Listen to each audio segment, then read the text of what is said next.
ಇಲ್ಲ, ಅವ್ರ ಮಾತು ತುಂಬ ಮನಸ್ಸಿಗೆ ನೋವಾಗಿದೆ. ಯಾಕೆಂದರೆ ಯಾರು ಅವರು ಅಧೀನದಲ್ಲಿಲ್ಲ. ನಮ್ಮ ಯೋಗ್ಯತೆ ನೋಡಿ ನಮಗೆ ಕೆಲಸ ಕೊಡ್ತಾಯಿದೆ ಚಿತ್ರರಂಗ.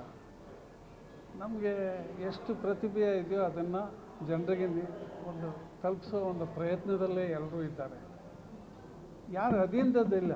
ಸರ್ಕಾರದಲ್ಲಿ ನಾವೇನು ಅವ್ರನ್ನ ಕೇಳಕ್ಕೆ ಹೋಗಿಲ್ಲ, ಅವರು ಏನು ಕೊಟ್ಟಿಲ್ಲ. ಸುಮಾರು ಜನ ಕಲಾವಿದರಿದ್ದಾರೆ. 50 ವರ್ಷದಿಂದ ಸರ್ವಿಸ್ ಮಾಡಿರೋರು ಸುಮಾರು ಒಂದು 300 ಜನದ ಮೇಲೆ ಇರ್ಬೋದು ನನ್ನ ಅಂದಾಜಿಗೆ. ಇನ್ನೂ ಕೆಲಸ ಮಾಡ್ತಾ ಇದ್ದಾರೆ.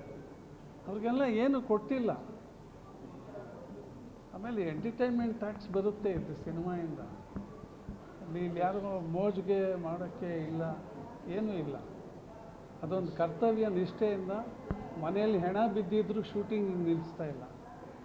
ನಾವೆಲ್ಲ ಅನುಭವಿಸಿದ್ದೀವಿ. ಮನೆಯಲ್ಲಿ ಕಾಯಿಲೆಯಿಂದ ನರಳುತ್ತಿರ್ತಾರೆ. ಡೇಟ್ ಕೊಟ್ಟಿದ್ದರೆ ಆ ಸಿನಿಮಾ ರಿಲೀಸ್ ಆಗಬೇಕು, ಅವರಿಗೆ ಪ್ರೊಡ್ಯೂಸರ್ ದುಡ್ಡು ಹಾಕಿದ್ದಾರೆ. ಆ ಒಂದು ಒಂದು ಒಂದು ಒಂದು ಬದ್ಧತೆಯಿಂದ ನಾವು ಕೆಲಸ ಮಾಡ್ಕೊಂಡು ಬಂದಿದ್ದೀವಿ. ಅದೇ ಆ ಥರದ ಶಬ್ದಗಳೆಲ್ಲ ಬಂದಿಲ್ಲ ಅಂತ ಬೇಸರ ತೋರಿಸ್ಬೋದು. ಆದರೆ ಇಲ್ಲಿ ಅಷ್ಟು ಜನ ಹೀರೋಗಳು ಬಂದರೆ ಅವ್ರನ್ನ ಸೇಫ್ ಗಾರ್ಡ್ ಮಾಡೋದು ಯಾರು? ಅದರಿಂದ ಅನಾಹುತ ಆದರೆ ಮೊನ್ನೆ ಆಂಧ್ರಲ್ಲಿ ಒಂದು ಪುಷ್ಪ ಒಂದು ದೊಡ್ಡ ಅನಾಹುತ ಆಯಿತು. ಅವ್ರಿಗೆಷ್ಟು ಅವಮಾನ ಆಯಿತು. ಅವ್ರ ಸಿನಿಮಾ ಅವ್ರು ನೋಡೋಕ್ಕೆ ಹೋಗಿ, ಅಂದರೆ ಅಭಿಮಾನಿಗಳು ಅಷ್ಟು ಜನ ಇರ್ತಾರೆ. ಅಭಿಮಾನಿಗಳನ್ನು ಸಂಪಾದನೆ ಮಾಡಿದ್ದಾರೆ.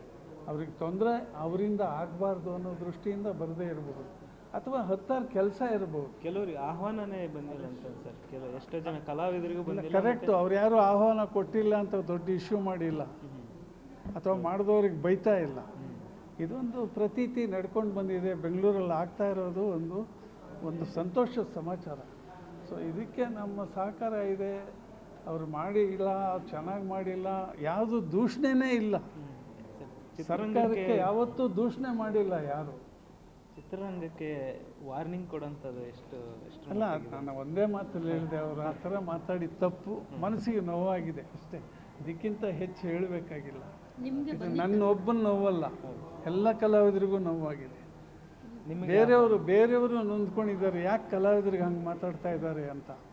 ಹಂಗಾಗಿ ಗೊತ್ತಿಲ್ಲ ಅವರು ಯಾವ ಮನಸ್ಥಿತಿಯಲ್ಲಿ ಇದ್ದರು, ಯಾರ ಕೋಪ ಯಾರ ಮೇಲೆ ತೆಗೆದ್ರು ಗೊತ್ತಿಲ್ಲ.